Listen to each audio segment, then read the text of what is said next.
Number 2 জান্নাতে যেতে গেলে আল্লাহ তাবারাক ওয়া তাআলা বলেন ওয়াবিল ওয়ালিদাইনি ইহসানা, মা বাবার সঙ্গে ইহসান করতে হবে, ভালো ব্যবহার করতে হবে, ধমকি দিয়ে ঝাড়ি মেরে কথা বলবে না। যদি তুমি জান্নাতে যেতে চাও আর জাহান্নাম থেকে বাঁচতে চাও, মা বাবার সঙ্গে ভালো ব্যবহার করো। জান্নাত কোথায় আছে? নবী বললেন হুমা জান্নাতুকা ওয়া মানারুকা, মা বাবাই তোমার জান্নাত আর মা বাবাই তোমার জাহান্নাম।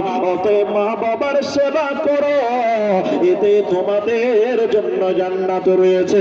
ওই মা বাবাকে ধমকি দিলে আল্লাহ নারাজ হয়ে যায়, জান্নাত হারিয়ে যায়।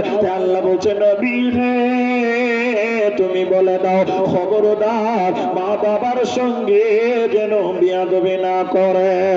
আল আদাবুল মুফরাদের একটা ঘটনা হাদিস বলছে আপনাদেরকে, আপনার কিনা উমর যখন খলিফা হলেন, নেতৃত্বের গদিতে বসলেন, আর তোমার যখন খলিফা হলেন, ইমানের একটা ছেলে, ওই ছেলেটার বাবা ছিল না, মা ছিল বুড়ি মা, অন্ধা মা, মা চোখে দেখতে পারতো না, বুড়ি মা, তার বাবা ছিল না।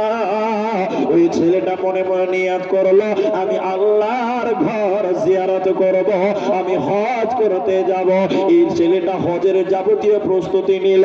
প্রিপারেশন নেওয়ার পর বুড়ি মা, অন্ধা মা, যে মা চোখে দেখতে পায় না, ওই বুড়ি মাকে যে বলছে আম্মা, আম্মা জান আপনি কি আমাকে শুনতে পাচ্ছেন? আমার আওয়াজ বুঝতে পারছেন মা? আমি আপনার সন্তান বলছি মা। এই বুড়ি অন্ধা মা বলছে বেটা বলো শুনতে পাই। মা কে বলছে বেটা, বেটা বলছে আম্মা জান আমি আল্লাহর ঘর জিয়ারতে চললাম মা, আপনি আমার জন্য দোয়া করে দেন মা। আমি হজ করতে চললাম মা, আপনি আমার জন্য দোয়া করে দেন। এই বুড়ি অন্ধা মা বলে ফেলল বেটা রে, আমার জীবনে বড় শখ ছিল রে বেটা, আমার জীবনে বড় আশা ছিল রে বেটা, আমি আল্লাহর ঘর জিয়ারত করব বেটা, আমি হজ করব বেটা, আমাকেও সঙ্গে করে চলো, একা তুমি যেও না।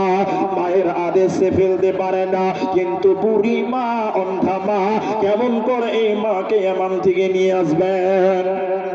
ডক্টর মহিউদ্দিন বলছেন এই বুড়া মাকে, এই অন্ধা মাকে ওই ছেলেটা পিঠে করে বেঁধে নিল। পিঠে করে বেঁধে নেওয়ার পর এমান থেকে মক্কা মুকাররমায় এলেন, হজের যাবতীয় কাজ সমাপনী দিলেন। সাফা, মারওয়া, মুজদালিফা, আরাফা, মিনা, হজের যাবতীয় কাজ সম্পূর্ণ হওয়ার পর এই বুড়ি মাকে নিয়ে হযরতে উমরের কাছে এসে বললেন আমিরুল মুমিনিন উমর, খলিফাতুল মুসলিমিন উমর, আপনি বলেন আমি আমার মাকে পিঠে করে এমান থেকে মক্কায় এলাম, হজের যাবতীয় কাজ হেঁটে হেঁটে করলাম। আমিরুল মুমিনিন ও খলিফা মুসলিমিন তুমি বলো আমি আমার মায়ের ঋণ কি শোধ করতে পারলাম? আমিরুল মুমিনিন উমর রেগে গিয়ে বললেন কি বললে তুমি বলো? তুমি যদি তোমার শরীরের চামড়া কেটে মায়ের জুতা বানিয়ে দাও তবু মায়ের ঋণ শোধ হবে না। শরীরের মাংস কেটে কেটে যদি মায়ের খাবার বানিয়ে দাও ওই মায়ের ঋণ শোধ হবে না। অতএব মা বাবাকে ধুমকে কথা বলো না, আমার আল্লাহ জান্নাতে দেবে না, পাবে না। আল্লাহ তাবারাক ওয়া তাআলা তাই দ্বিতীয় নম্বর বলছেন ওয়াবিল ওয়ালিদাইনি ইহসানা, ওই মা বাবার সঙ্গে ভালো ব্যবহার করো। মাওলানা কারীমা, নরম নরম সত্য কথা তোমরা মা বাবার সঙ্গে বলো। যদি তুমি জান্নাতি হতে চাও তোমাদের জন্য জান্নাতের দুয়ার রবে। আবু তুফাইল, কেউ বলেছেন সাহাবীদের যুগের শেষ সাহাবী, কেউ বলেছেন কারো কারো মতবিরোধও আছে, তো শেষ যুগের শেষ সাহাবী বলে আমি বলছি।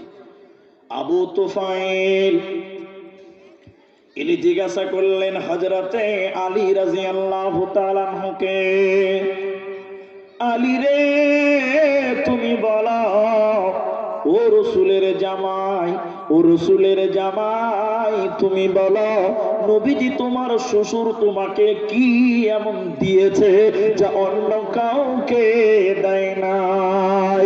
ও রাসূলের জামাই আলী তুমি বলো, নবীজি তোমাকে কি এমন বলেছে যা অন্য কাউকে বলে নাই? এবার হযরতে আলী বলছেন, আবু তুফাইল তুমি শোনো, নবীজি আমাকে কিছু দিয়েছে অন্য কাউকে দেয় নাই এমনটা হয় না।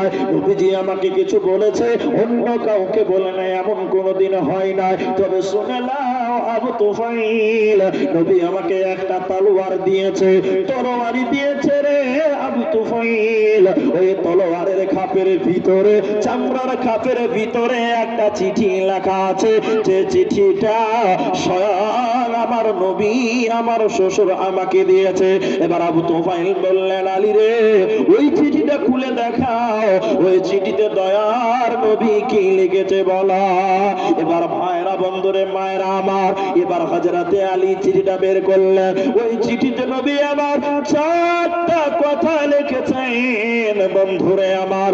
ওর ভিতরে একটা হলো, বৃদ্ধ কিংবা বৃদ্ধা অবস্থায়, বুড়ে কিংবা বুড়া অবস্থায় যারা তার মা বাবাকে বাড়ি থেকে বের করে দেয়, বৃদ্ধাশ্রমে পাঠিয়ে দেয়, ওর উপরে আল্লাহ লানত করেছে, গজব নাজিল করেছে, ও ধ্বংস হবে, হালাক হবে।